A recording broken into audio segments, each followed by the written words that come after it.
కేంద్ర ప్రభుత్వం అనుసరిస్తున్న విధానాలకు వ్యతిరేకంగా భారత్ బంద్ కు పిలుపునిచ్చారు కార్మిక సంఘాలు, రైతు సంఘాలు.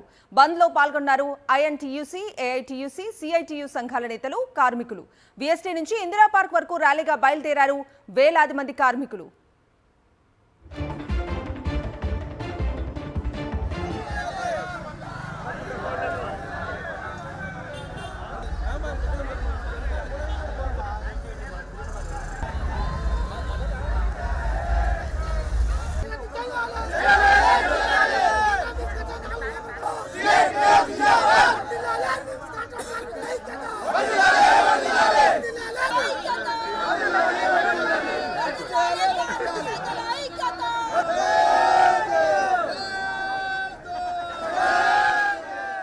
కేంద్ర ప్రభుత్వం అనుసరిస్తున్న విధానాలకు వ్యతిరేకంగా భారత్ బంద్ కు పిలుపునిచ్చారు కార్మిక సంఘాలు, రైతు సంఘాలు. ఈ బంద్ లో పాల్గొన్నారు. ఇదే అంశానికి సంబంధించి పూర్తి డీటెయిల్స్ అందించడానికి ఆర్టీసీ క్రాస్ రోడ్ నుంచి మా ప్రతినిధి రవిచంద్ర లైవ్ లో జాయిన్ అవుతున్నారు. రవిచంద్ర,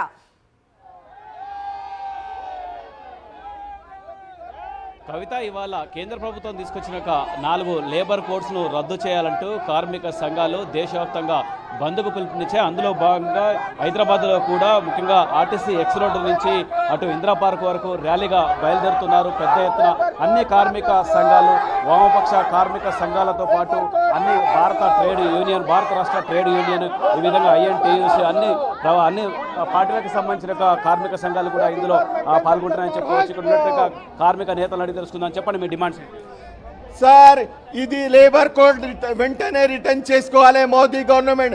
अरे कभी किसान बिल लेके आ रहा, कभी बोलते मैं अरे अग्निपथ लेके आ रहा, अरे ये तो मजदूर विरोधी काम कर रहे, अरे पब्लिक के लिए क्या काम करे भाई, ये किसान बिल खराब लेके आए, आप लेबर कोड लेके आए, आप ट्रेन बेच रहे, प्लेन बेच रहे, ट्रेन बेच दे रहे, अरे इस देश का क्या होगा, अरे लेबर कोड लेके आके आम पब्लिक को जीना मुश्किल कर। డిమాండ్స్ ఏం లేదు సార్. మాకేందంటే మాకు జీతాలు 26,000 కావాలి. మాకు గవర్నమెంట్ లీవులు ఎన్ని ఉంటే అన్ని లీవులు కావాలి. ఆ మోడీ మాకొద్దు, ఆయన ఇచ్చే డిమాండ్లు మాకొద్దు, ఆయన అసలే వద్దు. చెప్పండి మీ డిమాండ్స్. మేము గత 30 సంవత్సరాల నుంచి నిమ్స్లో చేస్తున్నాము. ఎప్పుడు కూడా ఏ గవర్నమెంట్ వచ్చినా మా గురించి ఏది పట్టించుకోవట్లేదు. పర్మనెంట్ అంటారు, అది అంటారు, ఇది అంటారు, సమాన పనికి సమాన వేతనం అంటారు. ఇప్పటివరకు కూడా మోడీ గవర్నమెంట్ కానీ అటు బీఆర్ఎస్ ప్రభుత్వం నాకు అది పట్టించుకోలేదు. ఇప్పుడున్న కాంగ్రెస్ గవర్నమెంట్ కూడా ఏది పట్టించుకోవట్లేదు. మోడీ అయితే 4 లేబర్ కోడ్లు తెచ్చింది కాబట్టి చాలా వ్యతిరేకంగా ఉన్నాయి. వర్కర్లకు చాలా వ్యతిరేకంగా ఉన్నాయి. దాంట్లో ఈఎస్ఐ కానీ, ఫెస్టివల్ కానీ, ఈఎల్ కానీ, సిక్ లీవ్ల మీద చాలా ప్రాబ్లమ్స్ ఉన్నాయి. వాటి వల్ల కూడా మేము చాలా వ్యతిరేకిస్తున్నాము. మళ్ళీ విత్తన చట్టం అని తెచ్చిండు. విత్తన చట్టం కూడా చాలా అది ఉంది. మళ్ళీ కేంద్రంలో ఉన్నటువంటి బీజేపీ ప్రభుత్వం కార్మికులకు సంబంధించినటువంటి 29 కార్మికులను రద్దు చేసి పెట్టుబడిదారులకు, ఆదాని అంబాలకు ఉపయోగపడేటువంటి 4 లేబర్ కోడ్ తీసుకొచ్చారు.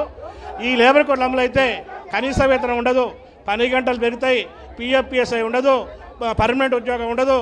లేబర్ కోడ్లన్నీ కూడా కార్మికుల్ని బానిసలుగా మార్చేటువంటి లేబర్ కోడ్లుగా ఉన్నాయి. ఈరోజు ఒక సంస్థని మూసేయాలంటే 300 మంది ఉన్న సంస్థలు అయితే పర్మిషన్ అనుమతి లేదని చెప్తారు. తెలంగాణ మొత్తంలో 300 ఉన్నటువంటి పరిశ్రమలు, పనిచేసే పరిశ్రమలు ఈరోజు టెక్నాలజీ పెరిగిన తర్వాత ఏళ్ల మీద లెక్క పెట్టవచ్చు. కార్మికులు బతకడానికి వీలు లేకుండా ఈరోజు ఈ విధానాలు తీసుకొస్తున్నారు. అంతేకాదు కార్మికులు, రైతులు, వ్యవసాయ కూలీలు, పేద ప్రజలు వీళ్ళ మీద ఈ బీజేపీ ప్రభుత్వం దాడి ఎక్కువ పెట్టింది. పోరాడి సాధించుకున్నటువంటి గ్రామీణ ఉపాధి హామీ పథకాన్ని రద్దు చేసింది. దానికి 90% నిధులు ఇవ్వాలి. ఆ 90% నిధుల్లో 60% ఇస్తుంది, 40% కోత పెడుతుంది, రాష్ట్రాలను పెట్టుకోమంటుంది. రాష్ట్రాలు పెట్టేసింది లేవు. ఈరోజు రేవంత్ రెడ్డి గారు నన్ను కోసినా కానీ పైసలేదని చెప్తున్నాడు. ఆ పథకం ఎట్లా నడుస్తుంది? ఆ పథకం నడవదు. గ్రామాల్లో పని దొరకదు, పట్టణాలకు వలసలు వస్తారు. వలసలు వచ్చినప్పుడు కార్మికుల్లో పోటీ పెరుగుద్ది, తక్కువ కూలికి పనిచేయాల్సిన పరిస్థితి వస్తుంది, ఆత్మహత్యలు చేసుకునేటువంటి పరిస్థితి వస్తుంది. 3 రైతు చట్టాలు రద్దు చేశారు. 3 రైతు చట్టాలపై పోరాటం వల్ల 750 మంది చనిపోవడం వల్ల రద్దయినాయి. ఆ 3 రైతు చట్టాల్లో ఉన్నటువంటి అంశాన్ని ఈరోజు జాతీయ విత్తన బిల్లు తీసుకొచ్చి దాని ద్వారా అమలు చేయాలని చూస్తున్నారు. ఈరోజు విద్యుత్ సవరణ చట్టాన్ని బిల్లుని పార్లమెంట్లో పెట్టారు. విద్యుత్ పంపిణీ కావచ్చు, ఉత్పత్తి కావచ్చు, దాని నియంత్రణ కావచ్చు, దాని రేట్లు కావచ్చు ప్రభుత్వం చేతిలో ఉన్నాయి. ఇప్పుడు ఆదాని అంబానీ చేతిలో పోతున్నాయి. ధరలు పెరిగేటువంటి అవకాశం ఉంది. కాబట్టి ఇది దుర్మార్గమైనటువంటి చర్య. ఈ విధానాల మీద ఇది ప్రతిఘటన పోరాటం ఇది.